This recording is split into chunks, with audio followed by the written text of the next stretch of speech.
Good morning, Michelle Saxman here, and ready to share with you my reflections on Jesus Calling by Sarah Young on February the 19th. And I got my fun in the funk glasses on because this reading today is talking about the shore beating upon us, the plethora of problems and circumstances. And I can tell you that has been the month of February for me.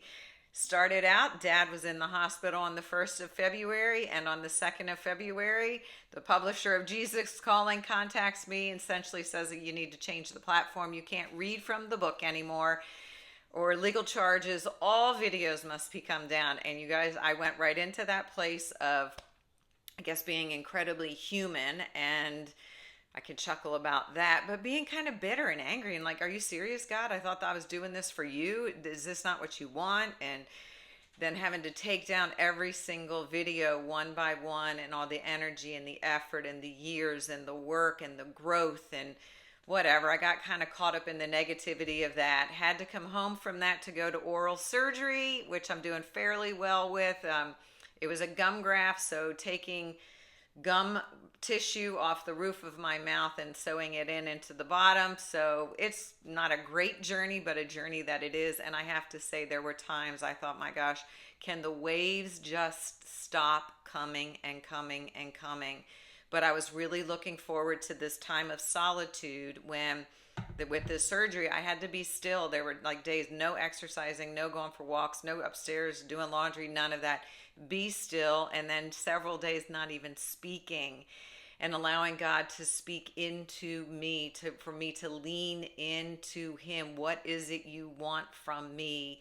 And I'm not sure what we're going to be doing as a community going forward. We're coming up on the Lenten season. I think it's really funny that I give God the timetable, and we'll know by Lent what it is He wants us to do, because that's Ash Wednesday, and that's a good time to make a change.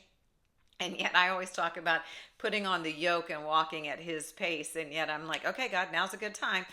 So that would be me in my human form. I lay it down at the foot of the cross, and then I run over and keep picking it up. And so just a lesson in His powerful presence, and finding joy in the adventure, not getting so caught up in the circumstance, but seeking His powerful presence in the midst of the mess. And isn't this has been just an amazing month of natural disasters, catastrophes, earthquakes, train derailments, toxic fumes, so much airspace, spies. And we thought the pandemic was bad, and we thought COVID and isolation. You guys, we were designed for connection, for introspection, for relationship with one another and with our Creator and our Savior.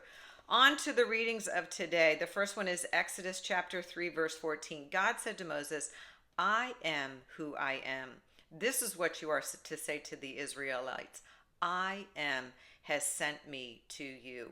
And as God said to Moses, giving him the commandments, and as we're going to come into this Lenten season and hear about all the fruits of the Spirit that God then empowers through Jesus to share with us.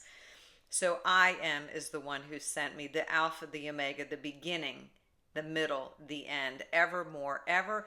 I think we like to hang on to things of the culture, and acknowledging truthfully, they are so fleeting and unfulfilling.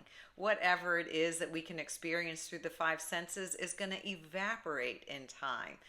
But having a firm foundation and cultivating the fruits of the Spirit, that is what will last forever. Then it is Psalm chapter 63, verse 2. I have seen you in the sanctuary and beheld your power and glory. This is the reminder of me to look back at my past, not for my failures, but for the times that He has shown up, where I can actually put those notches in my own walking stick. So when an adversity presents itself, I can turn it into an adventure and ensure myself that my Creator and my Maker is in the midst of this mess.